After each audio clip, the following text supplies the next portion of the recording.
pleasure to introduce Al Roth. Al is a professor here at Harvard in the Economics Department and the Business School. He did very important work in experimental economics and game theory and this relatively newer field called market design.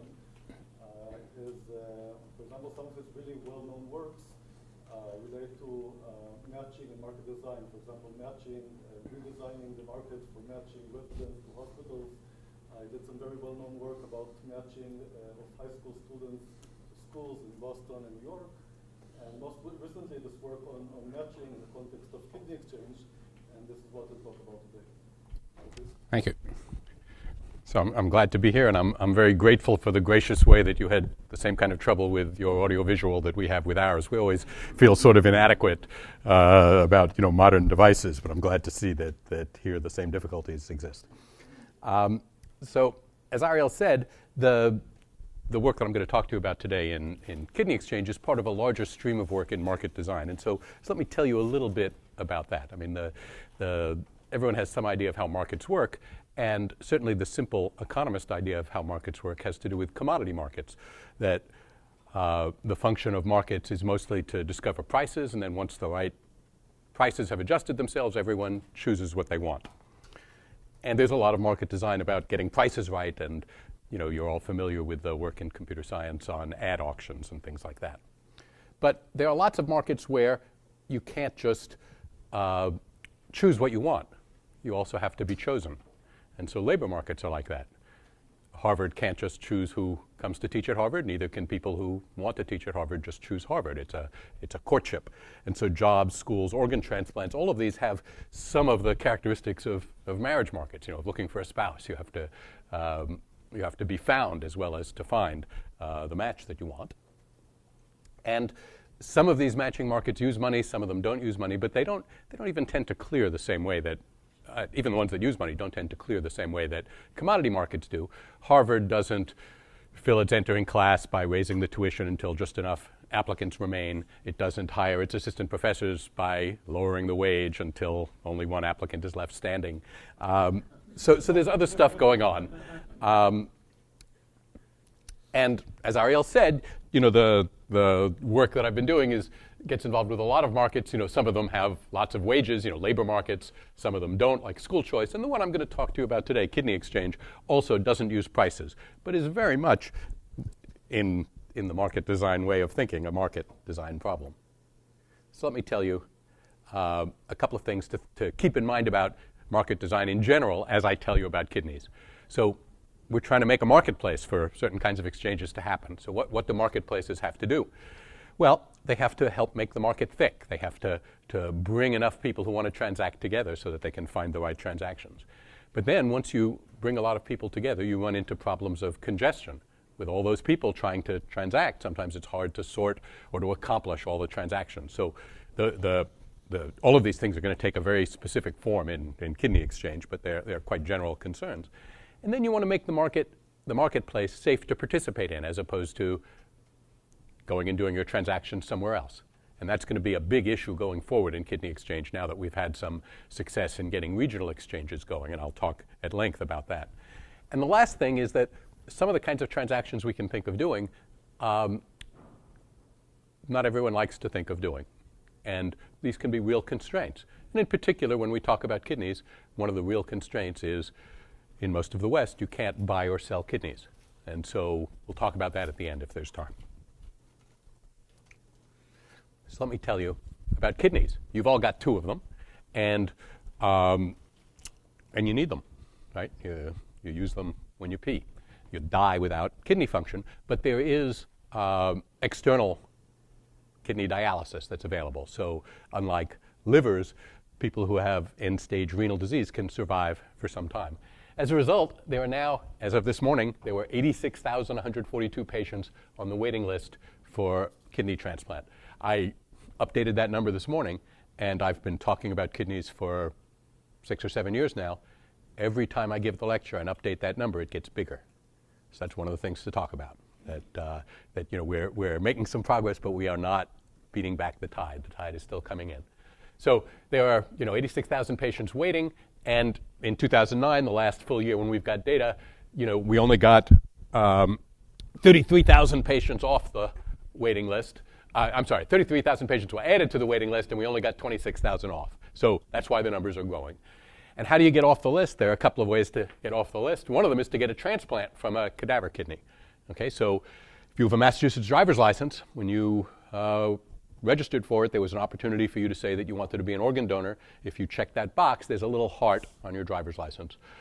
Even if you didn't check that box, your next of kin might think it's a good idea to donate your organs should the opportunity arise. And you can donate lots of organs and it will save lots of lives. But we only had 10,000 transplants of that sort. And so these people are waiting a long time, and it's costly to wait. You can die while on the waiting list, and people do every year. But you can also, remember I said you each have 2 kidneys. If there's someone you love who needs a kidney, if you're as healthy as you look, if you've got 2 kidneys and you're healthy, you can remain healthy with just 1 kidney.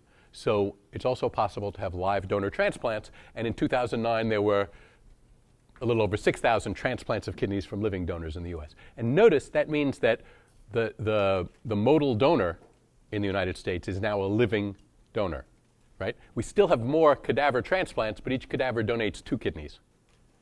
Okay, so there are actually more living donors. So living donors is the fastest growing source of supply of kidneys in the United States. And sometimes you are healthy enough to give a kidney, but your donor can't take your kidney. And this is what opens up the possibility of exchange. In an exchange, here's a plain vanilla exchange. Here's donor 1 who would like to give to recipient 1, but they have incompatible blood types. And here's donor 2 who would like to give to recipient 2, but they have incompatible blood types. So an exchange is donor 1, blood type A, gives to recipient 2 of blood type A, and the blood type B donor gives to the blood type B patient. So this is a classic economic problem that Jevons studied in the 1800s. It's the problem of barter, which Jevons pointed out involves the double coincidence of wants. So the reason barter is difficult is that you have a kidney you're willing to trade, but you have to find a kidney that not only that you can use, but that belongs to someone who can use your kidney. Okay, and that double coincidence is what makes barter, trade in kind, difficult. And Jevons' book was called Money and the Mechanism of Exchange. And what he argues is that the solution to this market design problem is money. Okay?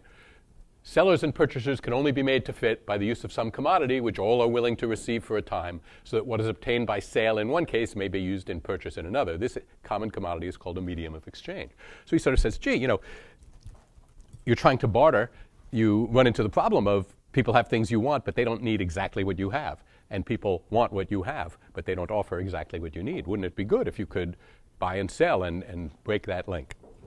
But and money is a market design solution, but it's not one that's available in the United States at this time, because here's a sentence from the National Organ Transplant Act of 1984, which says it shall be unlawful for any person to knowingly acquire, receive, or otherwise transfer any human organ for valuable consideration for use in human transplantation.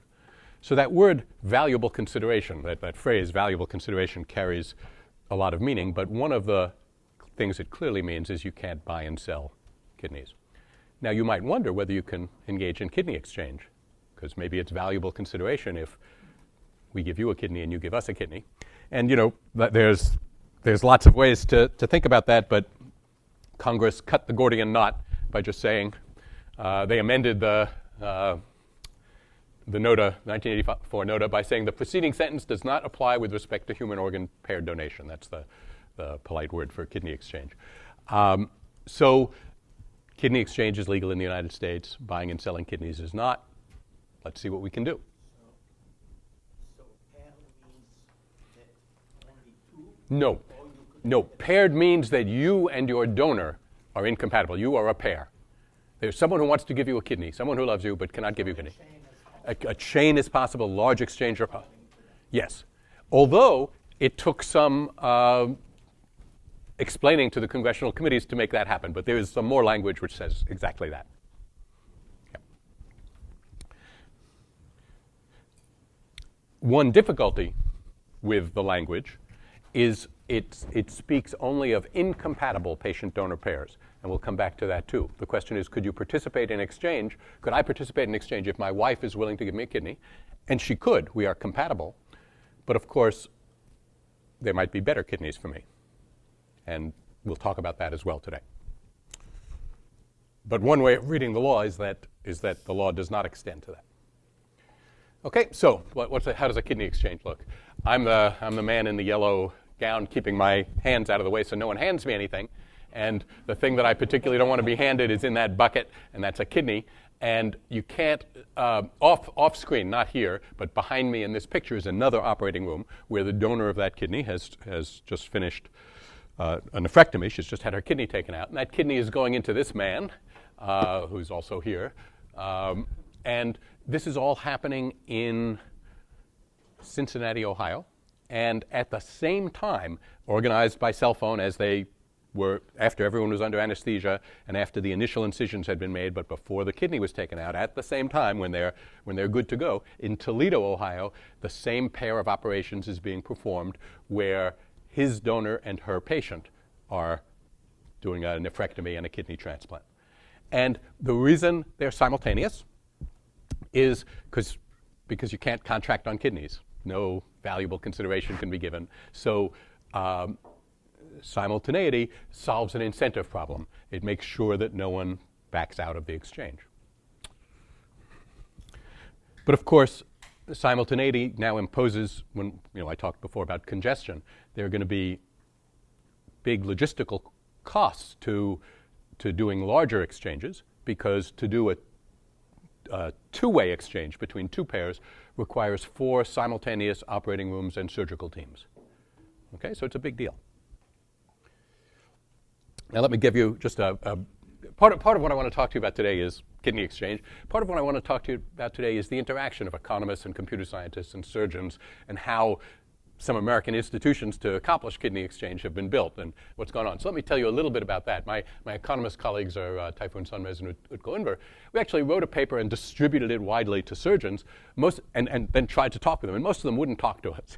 But the fellow who first came to talk to us was Frank Delmonico, who's a Harvard medical school professor and the head of the New England Organ Bank. And with him, we helped start the New England program for kidney exchange. But what he said to us initially was he said, all those longer exchanges, the same thing that Michael just asked about, those are not going to be logistically possible. If you really want to help us organize kidney exchange, tell us how to do it pairwise, because all we're ever going to do is two-way kidney exchange, 4 operating rooms, 4 surgical teams. So, and I'll talk to you a little about that. So that changes the math a bit, but we talked about how to organize pairwise kidney exchange. And since then, we've been working with our surgical colleagues in trying to relax those logistical constraints and allow larger exchanges. And that's the story I'm going to tell you about today. How long does a kidney hold once removed? Can you freeze it? No, you can't freeze it. You can't freeze it. You put it on ice, but you can't freeze it. So deceased donor kidneys from cadavers, they try to transplant within 24 hours, although I think that kidneys can be transplanted within 48 hours. Live donor transplants, when we originally started, the donor flew or drove, or the donor traveled to where the patient was. And in that picture I showed you, when they took out the kidney, they started a clock. They started 2 clocks, actually. And the big time they're concerned with is until the artery is connected again in the patient. That was less than an hour. Okay? And for a while, they thought that was really important. Nowadays, as kidney exchange has grown, we're more often seeing donor kidneys flying across the country. So there's still some hours. What the long-term differences are, no one knows. But live donor kidneys are much better for you than deceased donor kidneys. Dying is not good for your kidneys. Yeah. So the pair exchange, Say again? the pair exchange, Yeah. it's limited to pair. Yeah. Is this a logistical problem, or are they concerned about enforcing? No, it was initially a logistical problem because of the concern about enforcement. A 3-pair exchange was going to require 6 operating rooms to be done simultaneously. So logistical in that sense.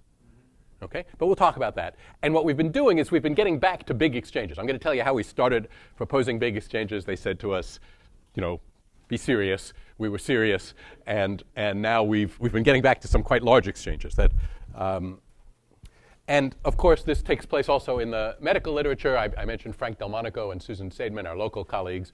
Mike Reese is a hero in this tradition. I'll tell you a bit about this paper in the New England Journal of Medicine that really broke down, the word here is non-simultaneous, right? If you really want to break down the logistical constraints, you have to think about breaking the simultaneity. And lately, Itai Ashlagi, who many of you know, and I have been getting involved in that in hopefully what will be in the medical literature. And there's also a computer science literature in this, which I've just sampled here. There's a paper by Thomas Sandholm and his colleagues on some software that would allow lots of pairs to be handled at a time. Itai Ashlagi and Ariel Procaccia have a paper on sort of general graph theoretic considerations that are related to matching. And Itai and I are trying to incorporate some of the more kidney-specific facts about those graphs. And that's also part of the story I'll try to tell you today. On the one hand, some of the tools we're going to use are going to be quite general abstract game theory. But then we're going to notice that because we're dealing with kidney exchange, we actually know quite a bit more about the structure of the graph. And we'll see what we can get from that. And the institutions that are in place, there's the New England Program for Kidney Exchange and the Alliance for Paired Donation. These are very active transplant centers.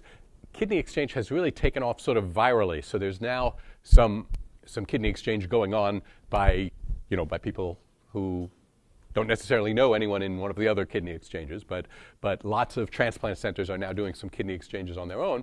And one of the questions is how to knit all these together into a national exchange, because there are important reasons for trying to do that. It turns out, remember, we're trying to make the market thick. There are more efficiencies that can be gained if there are lots of people who can potentially transact with each other than if only the patients at a particular hospital can transact with each other. And that's what I'm going to talk to you about too, about some of the economics of that.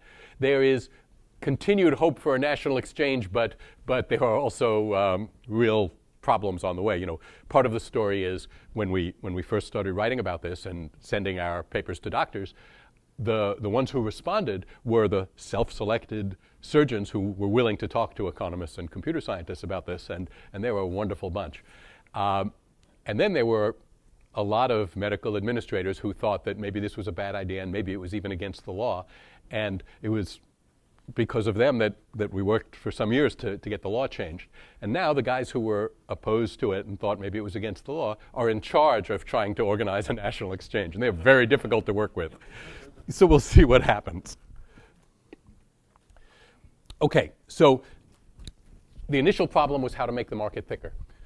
Remember that initial exchange I showed you where an A patient gives to an A donor and a B patient gives to a B donor? My colleagues and I didn't invent kidney exchange. The first kidney exchange in the United States was performed in 2000 in Rhode Island. And there were 4 or 5 of them before we started to get involved. And in at least one of those 4 or 5, the patients and their donors organized it themselves. They met in the waiting room of a dialysis center, 2 spouses, struck up a conversation. What are you doing here?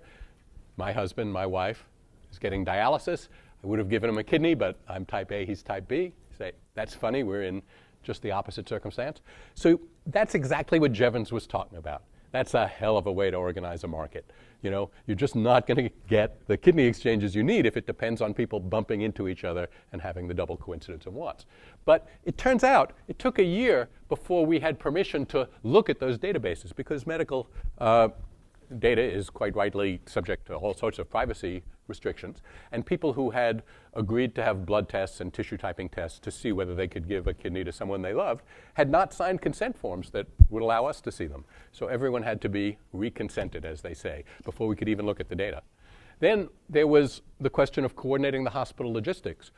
Took a year to get everyone in New England to do their kidney surgeries on Tuesdays. Right? Before that, at Massachusetts General Hospital, we used to do it on Tuesday, but at Dartmouth, they used to do them on Mondays. And needless to say, at Dartmouth, on Tuesdays, the operating rooms are busy. It's not that they're empty. The thoracic surgeons are in there on Tuesdays. So it took a year before we were in a position to look at all the patients together and to contemplate doing a bunch of simultaneous surgeries. But once we could do that, then we could start talking about how to organize kidney exchange. And in our first paper, the one that we originally set around, we proposed to do it using a kind of mathematical framework that actually went back to a Shapley and Scarf paper in 1974, where, sort of unmotivated, they had said, let's look at exchange where everyone has an indivisible good and there's no money. And they called their indivisible good a house. And there was an algorithm that I'll tell you about. And the way to think about this is each agent that we're going to talk about is an incompatible patient-donor pair. And they have an indivisible object, a kidney, and they have preferences over kidneys, and there's no money. And Shapley and Scarf observed that there's a simple algorithm, actually it was an algorithm noticed by David Gale, that always produces an outcome in the core. And the algorithm is the following. You say to each agent in this market, point to the object you like best. And you pick one of the agents and you look at who he's pointing to and you say to that person, point to who you like best. And eventually you find a cycle because there's only a finite number of agents. Someone must point to a house, to a kidney that's been pointed to before. It might not include the first person who you started with. It might be that I point to you and you point to yourself. That's a cycle. It might be that I point to you and you point to your neighbor and he points back to you. That's a cycle with two. Yeah? There's also the cycle where two people point to the same item. That's not a cycle. Well, it's not a cycle. But two people can point to the same item. Absolutely. Problem is you can have two people pointing to the same It is not a problem. Let's take a look at a picture. So here's Mr. I. He's pointing to someone who is also pointed to by someone in a cycle. The cycle is unique. But there could be two cycles. There could be two cycles. No, but two cycles that involve... No, not if, no, because everyone points, everyone has only one outgoing arrow. Okay, all right. Yeah. Okay, so this gets to a point in the core. What do I mean by a point in the core? I mean, the nature of the algorithm is you find a cycle, you give everyone what they're pointing to, they leave, you do it again. You say point to what you like among those that remain, you find a cycle, you execute it, and you leave. There's no coalition of players that could by themselves defect and arrange an allocation they like better. The way to see that is basically that the people who leave in the first cycle won't be part of that coalition because they're all getting their very first choice. The people in the second cycle, they're all getting their very first choice except for the objects owned by the people in the first cycle, and we already agreed you can't enlist the people in the first cycle, and so you have a proof by induction. Now, there's another thing that we want to say here, though, which is that if we use this procedure, we're going to ask people, what are your preferences? That's what all this pointing comes from. Whenever you ask people, what are your preferences, they always say to you, why do you want to know? What are you going to use them for? And what they mean is, I'm trying to get the best kidney I can. Tell me how you're going to use my preferences, and then I'll tell you some preferences. But this is going to be a procedure which makes it a dominant strategy for them to state their true preferences. And I'm not going to prove it for you, but let me give you the simple idea of the proof. The hard case to consider is Mr. I. We asked him to tell us his true preferences, and he did. And his first choice is this kidney, which he is not going to get. And the reason he's not going to get it is because it's involved in a unique cycle, and they're going to leave the market. This guy is going to get this kidney, this guy's going to get this kidney, this guy's going to get this one, and they're going to be gone. So the question is, could Mr. I, does he come to harm by wasting his turn this way, by pointing to this kidney that he's not going to get? And the answer is he doesn't come to any harm. He's not going to get that kidney. But neither is he going to lose out on any of the kidneys he could get. Let's see which kidneys he could get. He could get this one. If he pointed to it, there would be a 2-cycle. He could get this one. If he pointed to it, there would be a 3-cycle. He could get this one. If he pointed to it, there'd be a 2-cycle. Okay? But what's going to happen is those guys aren't going anywhere. Right? The cycles go away. And now we're going to say to everyone, point to who you like best among those remain. And these guys are going to keep pointing to Mr. I. And this guy will keep pointing to this fellow who's pointing to Mr. I. So as long as Mr. I is in the market, these opportunities that he has will remain. Okay? Because their favorite kidneys remain. So his opportunity set will only grow. Maybe this fellow will now point to Mr. I, or maybe he'll point to this one or to this one. And these people will enter I's opportunity set. But I's opportunity set will not shrink. So he doesn't come to harm by having told us that his true preference was something that he couldn't get. Okay, so we could ask people what their preferences were and expect them to tell us. Now, in that first paper, we incidentally, the players in that game, when you think about it, and what we were thinking about in that first paper, the players are the patients and their surgeons, right? So you need a transplant, you have a surgeon on whom you depend for lots of things, and the two of you are interested in getting you a transplant. And so the question is, what information should you and your surgeon be submitting to the system? The reason I emphasize this now is by the end of the talk, as kidney exchange will have grown, the players are going to start being not individual surgeons, but transplant center directors. They're going to be people who have lots of patients, and their strategy sets will be different. Their strategy sets won't just be revealing the information about particular patients. It'll be about revealing or concealing whole patients. So, and we're seeing lots of that. So keep in mind that what the game is depends who the players are, which depends on what's going on. Okay. In that first paper, we also pointed out that you could integrate chains with these cycles. What sometimes happens, mostly here in New England is where we do this, not hardly anywhere else has adopted it. Sometimes here's a patient and a donor, they're waiting for an exchange. Something happens and their need becomes urgent. And one of the things we do in New England is we allow them to do what we call a list exchange. And what we say is, okay, the donor for this patient whose need has become urgent can give to a patient who's on the waiting list for a cadaver donor. And the patient can go to the front of the list for the next appropriate deceased donor for him. Okay, so this is a way of getting a kidney quickly in return for giving a live kidney to the deceased donor list. Now, this is a little more complex than it looks because there isn't one waiting list. There are, of course, many waiting lists. If patient one could take donor one's kidney, they wouldn't have to wait. So they're actually giving to a patient who's waiting for a different kind of kidney than the one that patient one will be waiting for. Okay? But what we observed once we started to set up the kidney exchange, and what we now do in New England, is we can get some more transplants out of this. The donor one doesn't have to give immediately to someone on the waiting list. Donor one could give to patient two, and donor two could give to someone on the waiting list. In return, patient one would get the next appropriate deceased donor. So we get an extra live donor there, and we sometimes can correct this imbalance of which waiting list we're giving a kidney to and which one we're taking one from. Now, unlike cycles, chains can intersect. Right? So the cycles are all unique. They're all non-intersecting. But the chains, of course, can intersect. There can be longer chains and shorter chains. So any long chain intersects, has some intersecting shorter chains.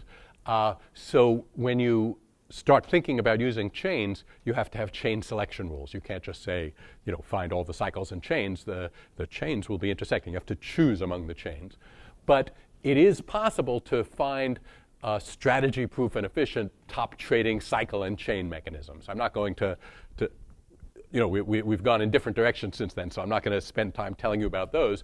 But it's possible to organize kidney exchange using cycles and chains, possibly long ones, that give every doctor and patient the incentive to reveal all their information about which kidneys they are prepared to take. Okay, so that was where we started. And I had, Frank Delmonico came to lunch and he said, forget it. Some of those chains are long. It takes 4 operating rooms just to do 2 pairs. Let's talk about that. If we're going to get started, we have to get started that way. That's what we're prepared to do. So we had noticed that chains could be long and that could pose logistical difficulties. But when Frank was willing to talk to us, he said, we only want 2-word chains. And he said, but additionally, all these preferences that you talk about, there's some literature, particularly for deceased donor kidneys, that says that you can have quite fine preferences over kidneys, that your preferences for kidneys should involve all sorts of features of the donor. He says we really don't have a lot of data for that for living donor kidneys. Mostly we think that either a kidney is compatible or it's not. And so after talking with him, we said, okay, we'll take as a first approximation, this was his strongly held position at the time, that kidneys are just feasible or infeasible. So the new problem was just looking at the smallest exchanges. What can we say? And it turns out that this allows us to tap into some, it turns out there's a big loss in only doing small exchanges. You're not going to get as many transplants as if you could do large exchanges. But of course, the loss is only apparent if you actually can't do large exchanges. So the question was how to organize pairwise exchanges so that we could do them and make them safe for people to tell us. So it turns out there's some very nice existing graph theory, abstract graph theory that is not informed by kidneys, that'll tell us about this. Because if you look at just pairwise graphs, so now I have an undirected graph. It's got vertices and edges with mutually compatible pairs connected by edges. And a matching is just a collection of edges that no vertex is covered more than once. So the actual transplants will always be represented by an edge. It'll just be two pairs in it. And the patient 1 will get a kidney from donor 2, and patient 2 will get a kidney from donor 1. It turns out the collection of subsets that can be matched form a matroid. So a matroid is one of these nice algebraic generalizations of the idea of linearly independent vectors. So just as in linearly independent vectors, the maximum number, a basis for Euclidean space always has the same size. If you're in Euclidean 3 space, you can find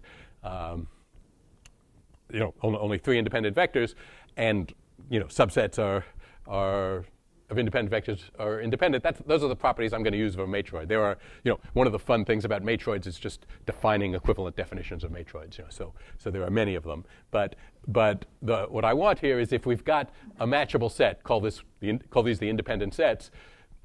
Subsets of independent sets are independent. And if you have 2 independent sets and one is bigger than another, then there's a point in the bigger one that can be added to the smaller one to get a new independent set, a new matchable set. And this is the basis of all these augmenting algorithms in the simple matching literature. So the theorems that come from that are that when you're just doing pairwise matchings, and unlike all the other matchings I'm going to talk to you about today, the maximal matchings all match the same number of couples of pairs. If you have priorities, as they like to do in the cadaver queues, if you have priorities for patients, then you can use a greedy algorithm. You don't lose anything by starting with your highest priority patient and saying, can we match him? And then if you can, saying, given that we match the first one, can we match the second one? If you can, you add him to the set. And in each case, you're changing the matching, but you're augmenting the set of people you're matching. And you can do this in a way that makes it a dominant strategy to accept all feasible kidneys and reveal all available donors. That's actually an important point. Let me mention that. A node here isn't really just a patient and her incompatible donor. You have several incompatible donors. You could go home for a family dinner at Thanksgiving and say, I need a kidney. And your brother and your sister and your mother and a cousin all say, sign us up.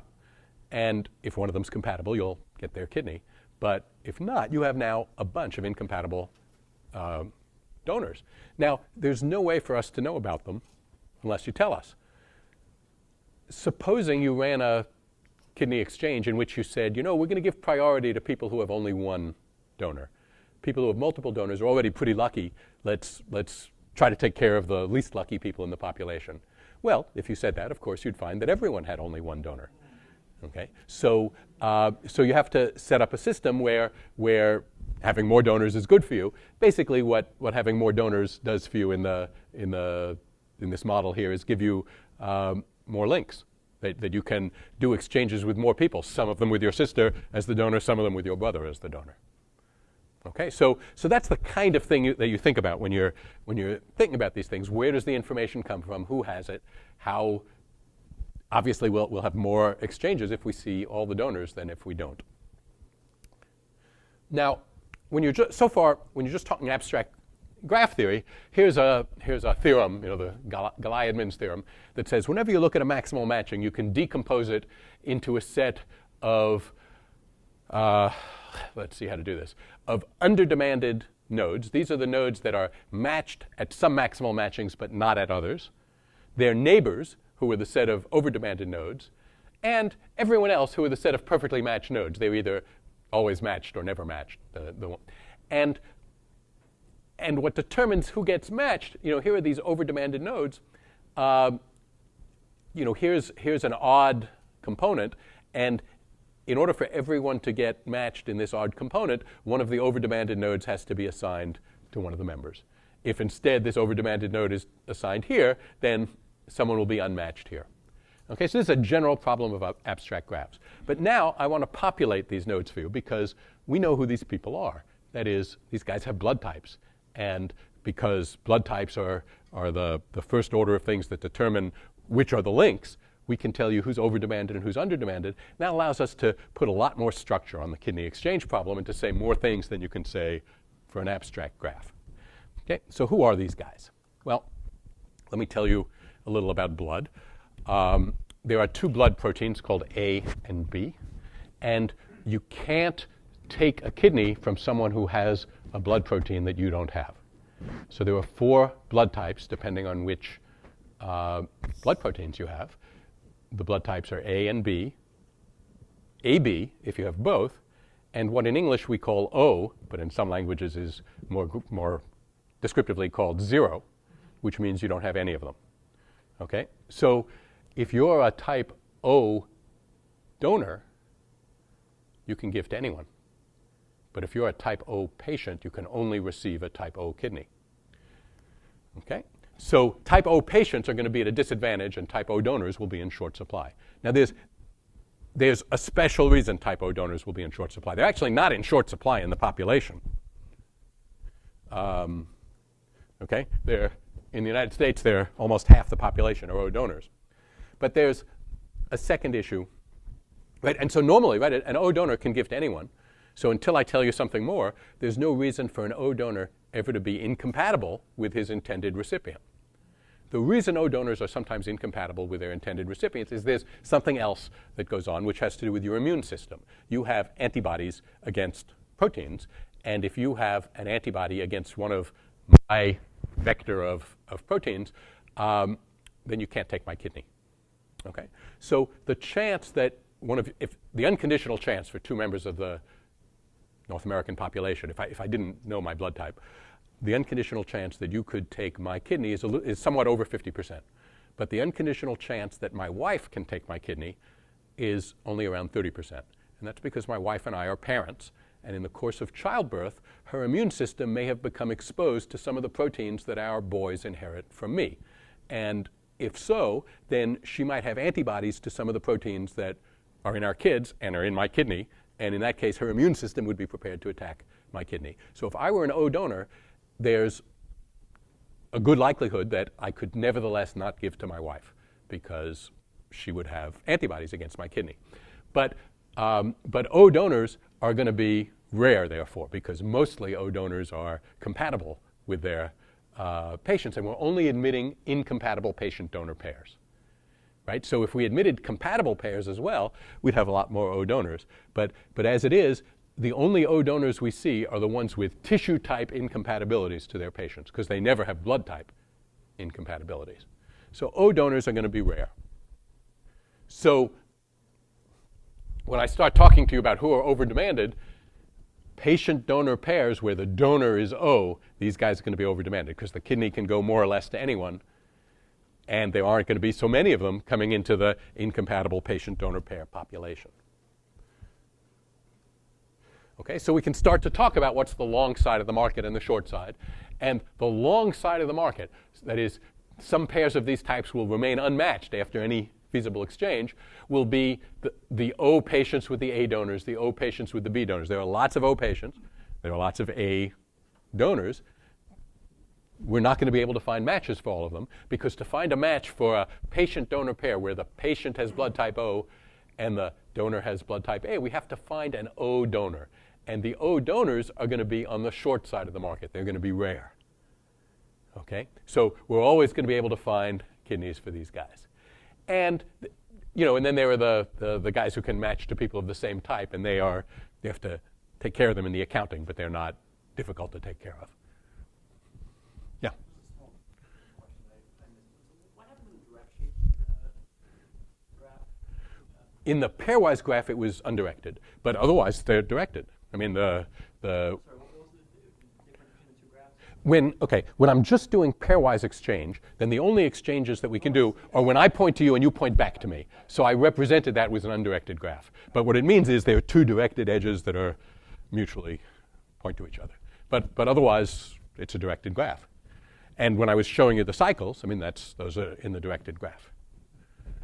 Okay, so under some large market assumptions, one of the things you can show is that every efficient matching of patient-donor pairs can be carried out in exchanges of no more than 4 pairs. I'm not going to prove that for you, but it has to do with the fact that there are only 4 blood types. Okay, and a little bit of the biology of who, which is in short supply and who can take whose. Now, just incidentally, this is a theorem that Typhoon and Utko and I proved with a couple of large market approximations that are very well empirically justified, but aren't mathematically elegant. Itai Ashlagi and I have been looking at very large graphs using sort of Erdos-Renyi kind of random graph theory, and we can do without these assumptions. That just falls out of the way the graphs grow large. But of course, those are very large graphs, and in fact, most of our concern is with graphs of finite size. Okay, so let me take a pause here because I want to sort of shift gears and talk about up to now I've been talking sort of about the logistical problems, how to organize kidney exchanges. And we initially talked about big exchanges and chains, and our surgical colleagues said to us, think about small exchanges to get us going, and we did. And then we wrote that paper. Actually, I'll tell you something about papers. So we wrote this paper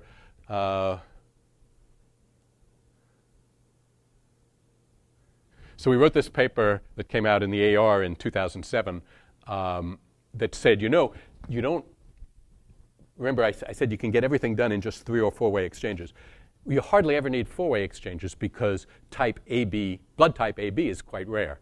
So in fact, if you could just get 3-way exchanges done, you get most of the way to the efficient frontier. So we convinced our colleagues of that, and instead of just doing 2-way exchanges, we started doing 3-way exchanges and accomplished some. We convinced our colleagues, we got the logistics in order, and we published a follow-up to this 2007 AER paper once we'd done some surgeries. We published the follow-up in the previous year, in 2006, about 2- and 3-way exchanges. So part of the thing about publishing in medicine and economics is, the paper in economics came out in the 2007 AER, and the follow-up came in the medical journals in 2006. Medical journals think the subject is important, unlike the economics journals. You guys, computer scientists have something much more like the medical system. Now that essentially, in some way, you have narrowed it down to 4-way exchanges. Has there been a study, and this is for the political reason, to make it acceptable that you wouldn't be used? Let us say that you had a market existing for everybody in the United States. Is there a calculation which shows how many more people would get transplants and be saved, maybe their lives or at least dialysis? Yeah. Yeah. As compared to the present? So there isn't. There are, as I said, there are 86,000 people on the list. What I would love to do, but we are so far completely prevented from doing, is I would like to write a letter to each of those people saying kidney exchange is now possible. You are waiting for a deceased donor. Maybe you had someone who was willing to give you a live donor kidney who was incompatible, and at the time, and maybe still, you are unaware of the possibility of kidney exchange. We'd like to let you know that that's a possibility. So what we don't know is how many people of those 85,000 could find a willing live donor. But could make a study of that as follows. You could make an assumption that on the average, there are going to be so many people who will have 1 or 2 or 3 donors, Yep. and so on. And then do the analysis and see how many lives will be saved and how many people will be Yep. saved from dialysis. Well, so That could be then yes. So the more used in the propaganda for. it's true. It's true. So there have been some simulations like this, but we really have no sound information on how many people have how many donors. So that's just something where if lots of people have donors, then this would be a really big deal. You could find out by something. You don't have to ask anyone. The same way that we know So even of the coming elections. Yep. No, you are quite right. You're quite right. We'll have to do this through the transplant centers with patients who are already consented. You know, the privacy of medical data is a very big deal. But you're right. I mean, so just incidentally, I don't think that this would. I don't think everyone has a living donor. You know, so this won't help. Well, so if enough people do, of course, it would slow the increase in the waiting list, and then people who don't would start to get deceased donors. I mean, that's the margin you're talking about. Could we get enough transplants so that instead of growing each year, the deceased donor waiting list was shrinking? Absolutely. Okay, so among the things that could do that, you know, the question is how to move along here.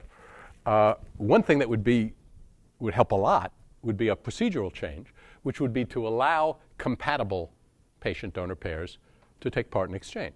So what happens now? Supposing I need a kidney.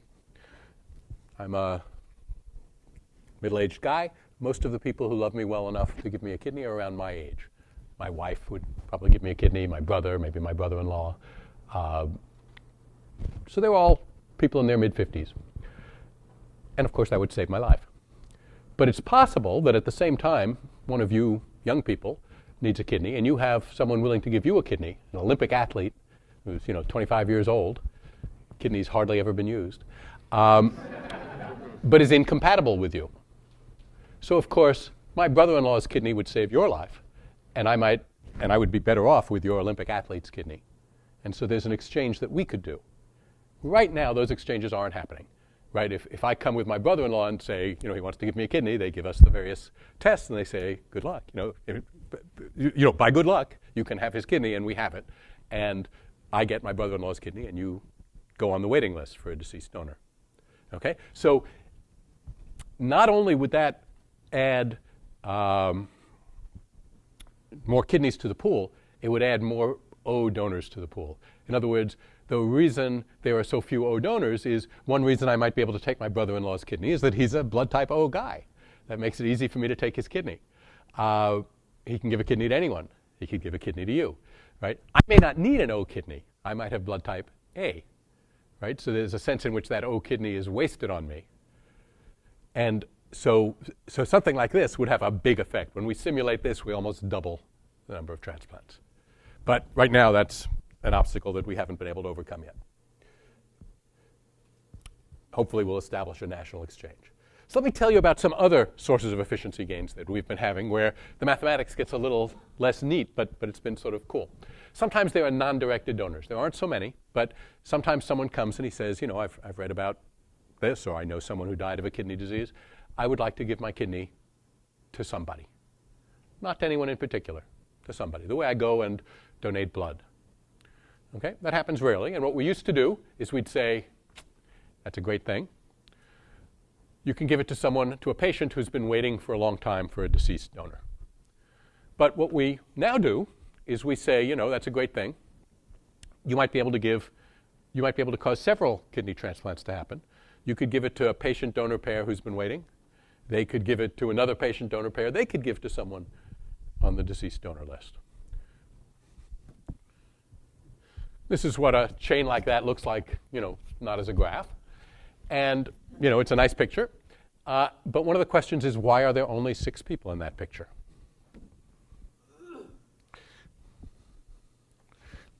Okay, and that has to do with the congestion but required by the simultaneity, right? There's 3 transplants and 3 nephrectomies, so 6 operating rooms, 6 surgical teams. That's all we can manage. These guys were in New England, so here, Boston. Yeah. So, since this is possible, is it also possible to, give 3 for the price of 1? That 3 family members, right? We'll all give our kidneys so that. Right. That's certainly interesting to think about. Remember, all of this is done under the shadow of the National Organ Transplant Act of 1984, which says no valuable consideration. So when you have 3 donors, right now, only one of them gives when we find a match for you. But that's certainly something to think about. We thought about that when we were doing school choice for the city of Boston. A lot of people would give a kidney to get their kid into the Linden kindergarten. Yeah, Michael. One has to wait until some congressman or a family member finds out that he or she are going to benefit, say, from this proposal, and then the law may be changed. The law is called the Charlie W. Norwood Living Organ Donation Act. Charlie Norwood was a representative from Georgia. It took 3 years for this law to be passed. There was no opposition to it. No one ever didn't want to do it. It just, in each of the first 2 Congresses, it didn't happen. Then Charlie died. He was a transplant recipient, and he died of small cell. He died of a immunosuppressant-related disease. So part of the story is after you get a transplant, you, for the rest of your life, you take immunosuppressive drugs that are dangerous. Anyway, when he died, his colleagues passed this law. Exactly. That's why it's called the Charlie Norwood organ. Anyway, you're quite right. No, I've learned various things about how society works. But you're quite right about that. Okay, so here we are. Because of simultaneity, we've only got 6 people in that picture. So in that paper I showed you, the 2006 paper, we asked the following question. We said, supposing we've got a non-directed donor, as we did in this picture. If something goes wrong in subsequent transplants and the whole non-directed donor chain cannot be completed, the worst outcome will be no donated kidney being sent to the wait list, and the non-directed donation would entirely benefit the pool. What we were saying was the following. Let's think why we do chains simultaneously. Okay, here's a standard 2-pair exchange, which we always do simultaneously. Okay, what's going on here? Donor 1 is supposed to give to recipient 2, and donor 2 is supposed to give to recipient 1. We do those simultaneously. Sometimes, incidentally, not every transplant works, right? There's no guarantee that the kidney that you get will function, will produce urine, will do for you what it's supposed to do. So, there are tragedies of that sort, rarely, but all the time. But let's suppose we decided to do this non-simultaneously, and on day 1, donor 2 gives a kidney to recipient 1. So donor 2 no longer has a kidney. And on day 2, donor 1 is supposed to give to recipient 2. But something happens, and the chain is broken. And donor 1 is unable or unwilling to go ahead. Well, that's a real tragedy. And the reason it's a tragedy is not only does recipient 2 not get a kidney that she was expecting, not only did donor 2 give a kidney without recipient 2 getting a kidney, but they don't have a kidney anymore. When we run an exchange, the next exchange in 2 weeks, they're not going to be able to participate. They're no longer a patient-donor pair. So that would be just awful. So we never do that. We always do those simultaneously. But now let's suppose that a living non-directed donor walks in the door and says, I want to give someone a kidney. We've been doing those simultaneously too. That's why there were only 6 people in that picture. But let's suppose we didn't. This is what we were talking about in the 2006 paper. Supposing on day 1, just as here, on day 1, the non-directed donor gives a kidney to recipient 1. And on day 2, whatever happened here that breaks the chain, it happens here. It breaks the chain. Well, that's very disappointing, right? Recipient 2 was expecting to get a kidney on day 2, and she doesn't. But it's not a tragedy. They still have a kidney. They haven't given a kidney yet. They can take part in the exchange in 2 weeks. And they're no worse off than they were before this non-directed donor showed up. Okay? It's not good. They were supposed to be better off, but it's not an irremediable tragedy. So we started to say, let's think about non-simultaneous extended altruistic donor chains. Let's see, supposing we started to do this non-simultaneously, there would be some costs, but there might be some benefits. Let's see what they might be. And Mike Reese at the Alliance for Paired Donation, who is a hero in this, decided to do it. And eventually, and this was not an easy thing for him to decide to do. Right? All the conventional wisdom was, no kidney exchanges in the United States had ever been done non-simultaneously, and everyone thought you shouldn't do it. But eventually, Mike and the surgeons who were involved with all the patients and some computer scientists, here's Thomas Sandholm, and some economists, here's me and Utku Unver, got a paper out. And what we said is, look, our first chain got 10 transplants done. Okay? It involved 20 people in the picture. Right? 10 nephrectomies and 10 transplants. And who knows whether the final AB donor, we probably should have had her donate to the list right away, because ABs are hard, right? AB, she can only give a kidney to an AB patient because she's got both blood proteins. So who knows where that will go. But in the meantime, we got 10 transplants instead of 3, which is what you get in that picture of 6 people. Okay. And this is what the picture looks like in a journal, and this is what it looked like in People magazine, right? So you get a lot more people. And the most recent chain that we're doing at the APD is the last piece of it was in August 2010. It was last month, and we're up to 1, 2, 3, 4, 5, 6, and we've got a B donor, and with a B donor, there's every chance of keeping it going.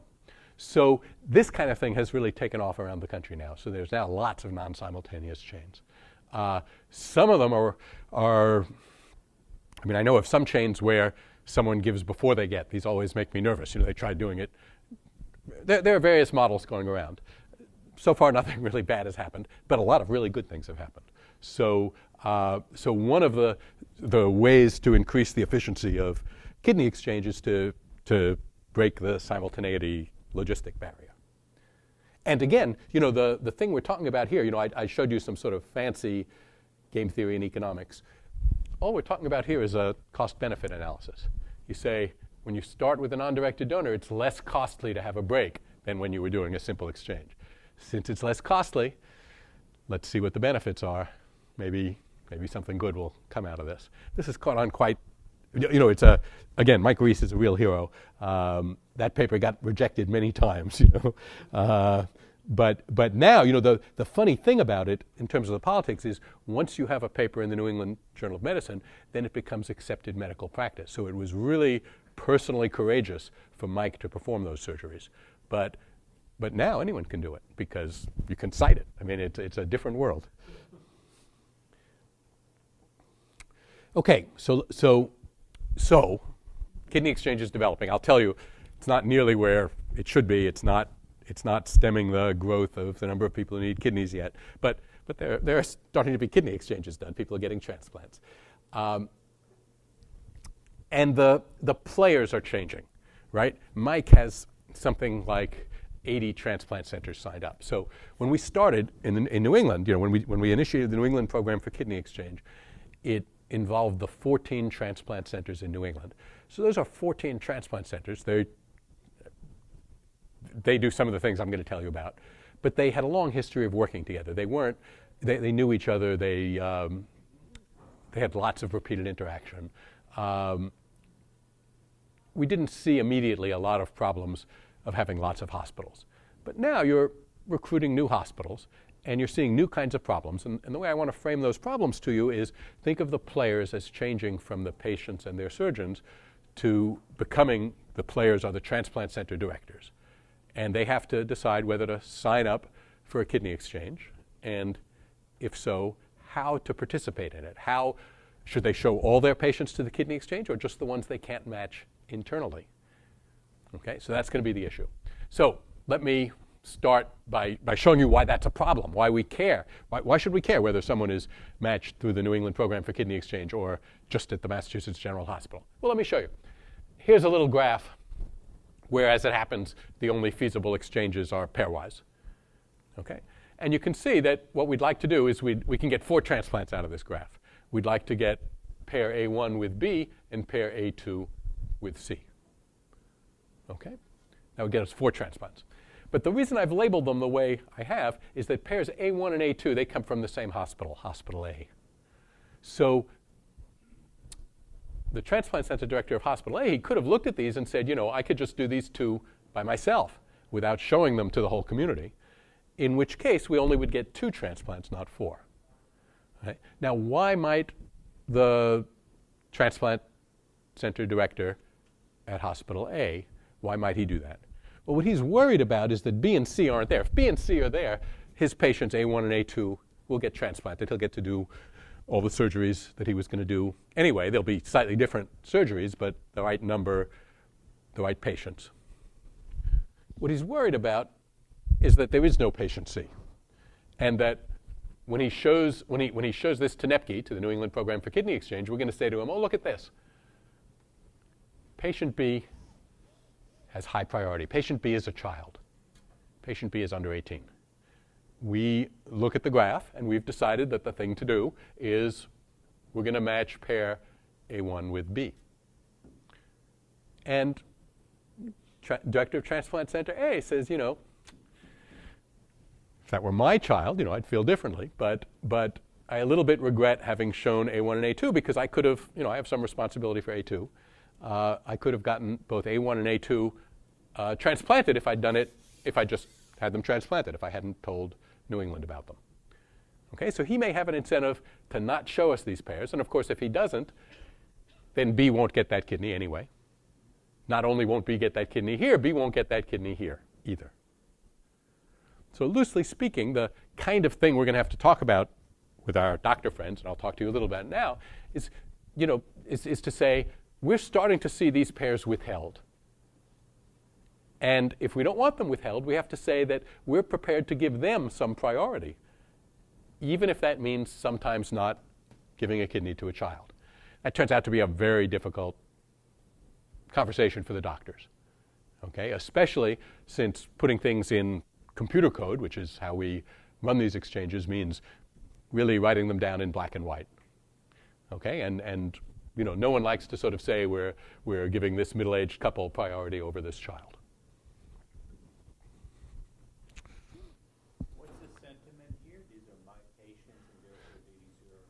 So there's a complete coincidence of I want to take care of my patients and I want to do a lot of surgeries.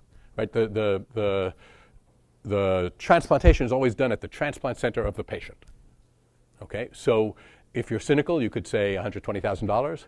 If you're not cynical, you could say I feel more responsibility to my patients than to other patients in region 1 of the transplant system.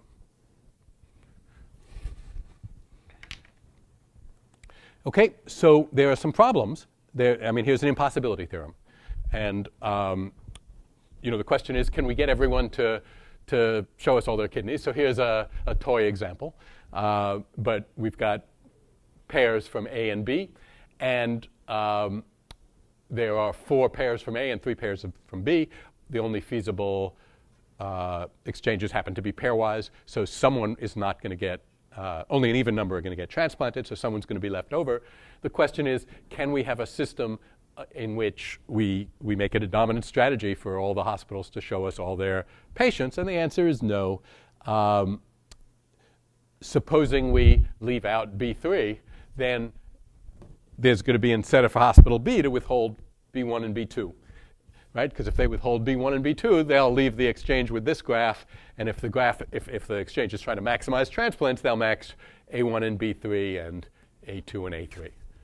Okay, so if you're hospital director of B and your guy is left out, it makes you regret having shown all your patients. Similarly, if A4 were left out, it would make you regret having shown all your patients. You would have held up A1 and A2. So there's a problem, and randomized algorithms don't help, and you can't even get too close to efficiency. This is for a deterministic algorithm. That is, supposing we want to give hospital director B the incentive to show both of these guys. That is, in case we weren't going to match B3, we don't want to let him profit by withholding these guys. Well, that means when he does withhold them and we only see this graph, we would have to sometimes still not reward him by transplanting B3. That means we'd have to be just doing A2 and A3, which only is half the efficiency that we're supposed to get. We're supposed to get 4 transplants. We'd only be getting 2. So there's no strategy-proof, individually rational mechanism that can guarantee more than half of the efficient allocation. And randomized allocations get you somewhat better off, but you have the same problem that you can't make it too high a probability that B3 is going to get matched. Otherwise, Director B will have an incentive to withhold his pairs. So there are some real problems for small markets. And it turns out even in large markets, if all you're doing is maximizing the number of transplants, it makes sense for hospitals to withhold some of their pairs that they can match internally. And I mention this because we're seeing it. Okay, in all of these exchanges, what you tend to, well, even in New England, some of the local hospitals, they report exchanges only after they've done them. They, in their annual reports, they say, oh, and then we also did some on our own. And that means that we're getting fewer exchanges in New England than we could otherwise. But it doesn't mean it's not equilibrium behavior for the hospitals. When they look at the patients they could take care of, if they don't take care of them internally, they are not, under our current procedures, which do something like maximize the number of transplants, they are not guaranteed that their patients will get transplanted. So it turns out if you do give, so one of the things you could do is you could say we're going to look at the large market, excuse me, we're going to look at the large market when we see, we're going to ask everyone to show us all their pairs, but when we see that you could have done some pairs yourself, we're going to try to arrange the large exchange we do respecting the internal exchanges you could have done as much as possible. And if we were only doing pairwise exchanges, that works. That gives people incentives to show us all their pairs. Doesn't quite work for these larger exchanges that we now have. We think we can get pretty close under reasonable assumptions about how the market works, but it may eventually be that some regulation will be in order. That is, you might want to say to hospitals, if you want to participate in the National Kidney Exchange, you must show us all your patients. And if you don't show us all your patients, you can't participate. That would give everyone the incentive to show all their patients, because there are big benefits to having the national exchange. Yeah. So how about democratizing the whole process? After all, you can have a patient who has some donors, and there's going to be a public website where Yep. whoever wants, without revealing his identity and so on. Yep. And then, so he gives all the details about himself and about his donor. And then somebody comes to you, and using your algorithms, you create a subset of 4, say, Mhm. by the simultaneous Yep. exchange. No. This has some real possibilities. Isn't it going to happen? So I don't know if that's going to happen. It turns out patients mostly get their information from their doctors, from their surgeons. But So, there's going to be a Google article extolling the Well, advantages of so you may read and trust the news you get on the internet more than everyone does. So it turns out there's real hospital differences. Nowadays it looks like most donors, like many of these kidneys I told you, are going to be shipped, live donor kidneys. But at the beginning, in New England, we always thought that the donor should travel to where the nephrectomy was going to be done. And so our donors always traveled. But of course, with donors, you have to give them you have to respect their decisions. Sometimes there's a reason why the donor doesn't want to travel. Sometimes, but let me tell you. So at Johns Hopkins, a big hospital in Baltimore, they didn't like the idea of donors traveling. They liked to do their own nephrectomies. And what they would report is they always asked. It's just that none of their donors ever wanted to travel. Their donors always insisted on staying there. So it turns out that if the doctors don't want the donors to travel, the donors don't want to travel. And I think that this is so there's a problem of how information is conveyed. So I think we have to convince the doctors, the surgeons and the nephrologists, I think it'll be hard to do it all through Google. But there are attempts. There are websites that are trying to recruit donors and patients. I mean, there's all of the things you speak of are starting to happen. But at the same time, there are also big problems about convincing the doctors, because a lot of the information travels from the doctors to the patients. And just incidentally, we're talking about equilibrium here. You know, you say to your doctor, you know, I think I'm going to sign up for the National Exchange. And he says to you, don't do that. You know, we have a policy of free riding on the National Exchange. We will register for you for the National Exchange if we can't get you an internal transplant, but otherwise we'll do you ourselves. And it's, you know, it's not a Nash equilibrium for us to show all the patients, which is to say we might be able to give you a better chance by letting everyone else show their patients and we just show ours when we feel like it. So if there are 3 pairs of donor patients, and they get together through the and then they come to their doctors and say, we all match and so on. If you refuse to operate on us, For sure, sue you. once they have found well, sue you. Is that going to end it? Suing, I don't know. I think you are. The thing is, it's not going to be an equilibrium necessarily for participation. So what does that mean? What does that mean? You go to your doctor and you say, I'm thinking of registering in the National Exchange, and then if I find an exchange, I'll expect you to do it. He says, absolutely. He says, but I've got a better idea for you. Don't register for the National Exchange. Let's first look for a local exchange, and only when we don't find one. If we find one, we do your surgery tomorrow. And if we don't find you, we'll register you for the National Exchange. And that way, if you have an O donor, you're never going to show up in the National Exchange because they'll do you tomorrow at Hopkins. So that's the issue. It's not necessarily a Nash equilibrium. That's what we're looking for. And the same thing that I've been saying about the participants, it may not be for the patients. But this is the issue, how to set up the system so that it's an equilibrium for everyone to participate. So there's been some progress to date. There's still more progress to make, but it's slow. So for all of this success, I tell you, we've done fewer than 1,000 transplants from kidney exchange so far. Now, most of them have been, you know, in the last years, and we're not done yet, you know, with this year. But, you know, so it's growing fast. In some sense, it's a giant success. But here's the growth of the deceased donor waiting list. Right? We're just now this can still really take off, but you know, you just can't ignore these numbers. That the tide is coming in, and we're pushing it back with our broom, and it's looking hard.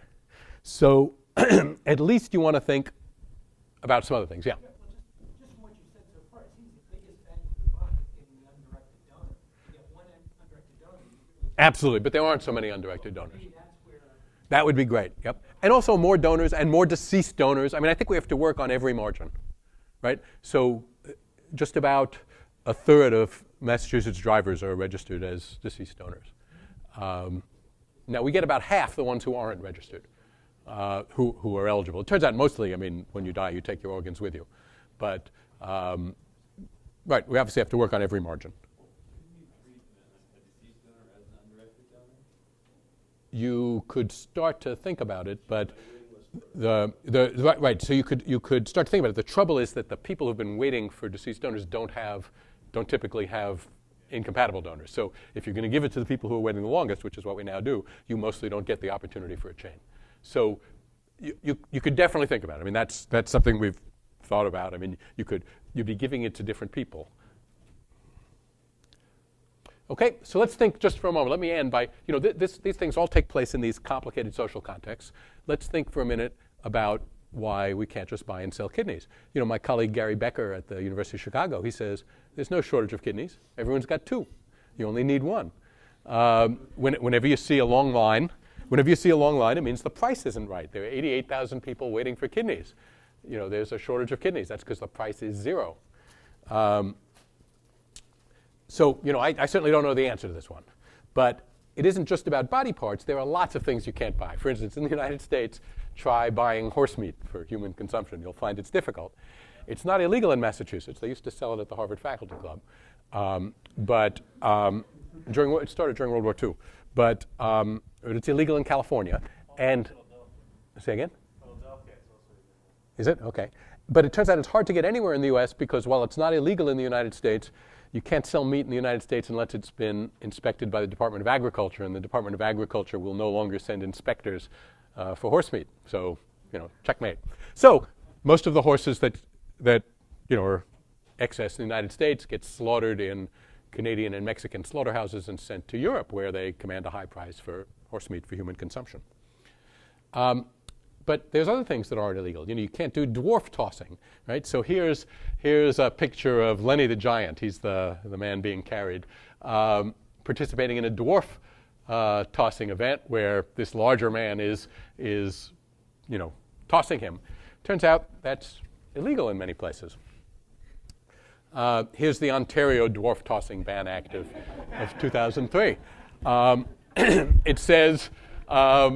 It says no person shall organize a dwarf tossing event or engage in dwarf tossing. Notice it's not an occupational health and safety law. It doesn't say Lenny the Giant has to be wearing a helmet. Lenny the Giant is already wearing a helmet. It says yuck, right? You shouldn't do this. A French dwarf took the ban on dwarf tossing to the Human Rights Commission of the United Nations, saying that his right of employment was being denied. But France won. They have a law against dwarf tossing. It's very hard to figure out exactly what's repugnant and what isn't. It's not just the small size of the dwarves. Dwarf tossing is a sport that involves a large person and a small one. So is wife carrying, right? Now, you guys may not be familiar with wife carrying, but there's a world championship each year in Finland, and the North American championship is at Sunday River Ski Resort, which is near here. So, it looks to me a lot like dwarf tossing. It's hard for me to figure out. They don't throw for distance; they carry for speed, but through obstacles. Hard for me to see why one should be repugnant and the other is not, but there you have it. Now, while I don't see a lot of regularities, money is one of them. There are a lot of things, that X isn't repugnant, but X plus money is repugnant.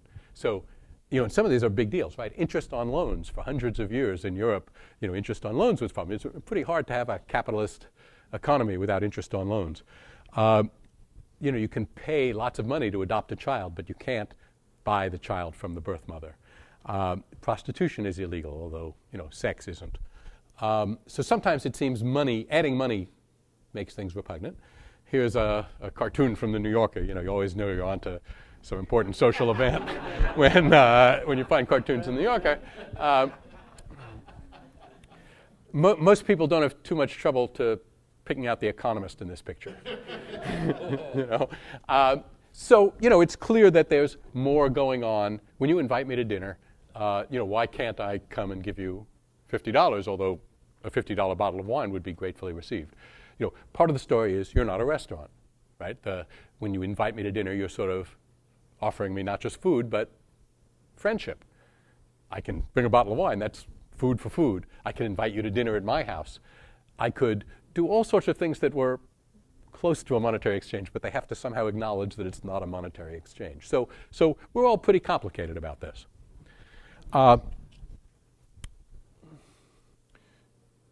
And the arguments that get made sometimes make economists tear their hair out. One is objectification. The reason you don't want to sell kidneys is people are not objects.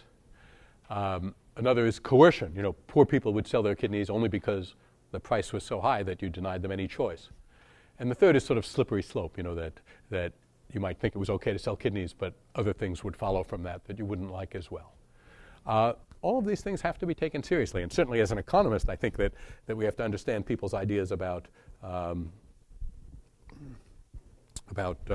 repugnance. So I published a survey with Steve Leider in a medical journal recently, and it drew a hostile reaction. Some of my economist colleagues think that the reason doctors don't want kidneys to be sold is that they get for free an important scarce factor of production. You can charge a lot more for kidney surgeries if you get the kidneys for free. And I have to say, I've just never met any doctors who seem to object for that reason. Except when we wrote this, there was a counter editorial that was that basically said that this is just about doctors. It's just even silly to study these things. This is just an issue for doctors. So as a market designer, I guess what I want to say about this is, we can sit here and think, wouldn't it be nice if we could buy and sell kidneys, because that way we'd get more kidneys. But there are lots of constraints, just as pairwise constraints was an initial logistical constraint. For right now, I think, whatever your opinion on this, I'm going to ask you in a minute, we have to treat this as a constraint on the market design. It's not something we can do right now, even if we want to. And we should think about whether we want to. Okay, so let me ask you, right? Are you willing to contemplate the investigation and maybe adoption of carefully regulated sales of live kidneys? How many think we ought to think about and maybe do kidney sales? Well, contemplate, and I mean, are you sort of favorably inclined? I'm not asking it as, can you write articles? Okay, keep your hands up. How about hearts? Okay, so the point is, lots of people find something repugnant. Yeah, good for you. I have a proposal. You can remove some of the objections. First of all, you don't buy a kidney. So people can only sell kidneys. Second, the government is Yep. paying. Yep. Absolutely. A single buyer, allocated the way we do them now. Absolutely. Third, people below the poverty line are not allowed to sell a kidney. Yes. Yeah. No, absolutely. And then the coercion and Absolutely. the possibility that rich people get Yeah. a better deal and so on, all of those are being eliminated. Absolutely. One way I've heard that last proposal is the only people who we wouldn't allow money to be paid for kidneys, just tax exemptions for income in excess of $500 million in the donating year. And that way only hedge fund managers could donate kidneys. Yeah, absolutely. No, you're correct. So there's a vigorous discussion of this sort. And that negates all the objections. Well, it turns out it doesn't. I mean, as an empirical matter, I can tell you. But just incidentally, in Israel, there's quite a vigorous debate on this because Israel has trouble with deceased donations. And there was a time when the Kupat Holim would pay for you to go overseas. And that's somewhat in transit now. But there are, these are complicated questions. Yeah. You did suggest a little earlier that from the hospital standpoint, there already is a monetary incentive. Oh, absolutely. I mean, when we say, Money is out of the equation. no, the surgeons get paid. No, And the hospitals. And they get paid for if they are able to arrange even at the cost. Absolutely. This would be a cost that had to come from somewhere. Absolutely. Yeah. In your polling, did you look at whether there were objections to kidney exchange? So this is Tetlop's Right. idea. Right. So we didn't, but there just doesn't, I mean, we didn't in this. There just doesn't seem to be. It's right, no one objects to my bringing a bottle of wine to dinner. No one seems to object to kidney exchange.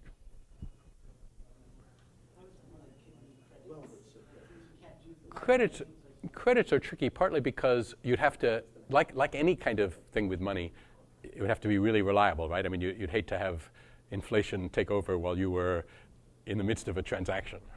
Sort of to that end, what about expanding other organs? You need So there aren't too many organs that there can be live donors of, right? I mean, so hearts, that's the thing about hearts, right? Yeah. So you've done some of these chains with the non-directed donors. Right. Now that you've done some of those, why is it that the chains stop? What are the factors that lead to some? Well, sometimes it's an AB donor. Sometimes it just takes a while to arrange the next step. Sometimes there are other logistical difficulties. Sometimes the donor becomes pregnant and is not able to be a donor anymore. Things, right? So life keeps happening. There hasn't been a lot. There are one or two reneges that I know about, but Some of these chains may have to keep going. Looks like they stop at action. absolutely. So definitely some of the bridge donors are waiting and might continue. Now, one of the issues is you can always end the chain by saying to the last donor, now you give to someone on the deceased donor waiting list. And one of the things we're trying to explore, actually, Itai and I have a paper on this, is when that's a good idea.